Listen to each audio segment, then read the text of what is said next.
প্ৰথমতেই আজি ৩১ চ'ত অতি দুখৰ বিষয় আমাৰ ভাস্কৰজ্যোতি হৰি মন্দিৰত ১৯৮০ চনত প্ৰতিষ্ঠা কৰা এই মন্দিৰভাগ অতি চালুকীয়া অনুষ্ঠান। বিভিন্ন ধৰণৰ বিভিন্নজনৰ বিভিন্ন ব্যক্তিৰ পৰা আমি দান বৰঙণি সংগ্ৰহ কৰি এই নামঘৰভাগ কোনোমতে পানী নোপোৱা কৰি ৰাখিছোঁ।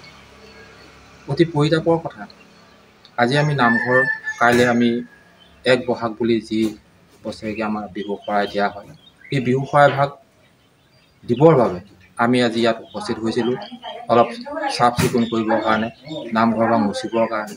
কিন্তু আজি দেখা পালোঁ আমাৰ নামঘৰত বিভিন্ন ব্যক্তিয়ে আমাৰ নামঘৰলৈ আগবঢ়োৱা যি বৈদ্যুতিক ফেন, এই ফেনকেইখন লৈ গ'ল।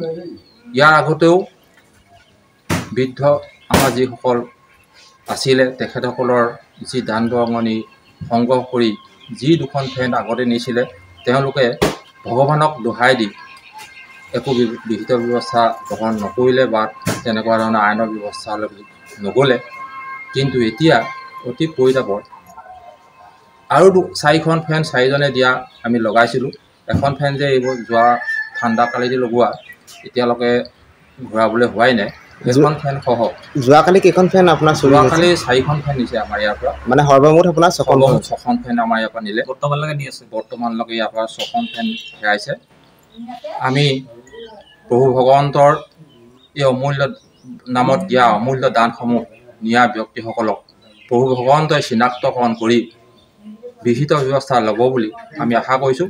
লগতে যিহেতু নামঘৰৰ বস্তু বাৰে বাৰে চুৰি হৈছে, সেয়ে আমি আইনৰ ওচৰলৈ, পুলিচৰ ওচৰলৈ যোৱাৰ এটা সিদ্ধান্ত গ্ৰহণ কৰিবৰ কাৰণে আমি ৰাইজক অনুৰোধ জনাইছোঁ। আমি আজি তেখেতসকলক আমাৰ এই হেৰুৱা বস্তুখিনিৰ বিষয়ে অৱগত কৰিম। কাৰোবাৰ ওপৰত আপোনাৰ সন্দেহ আছে নেকি?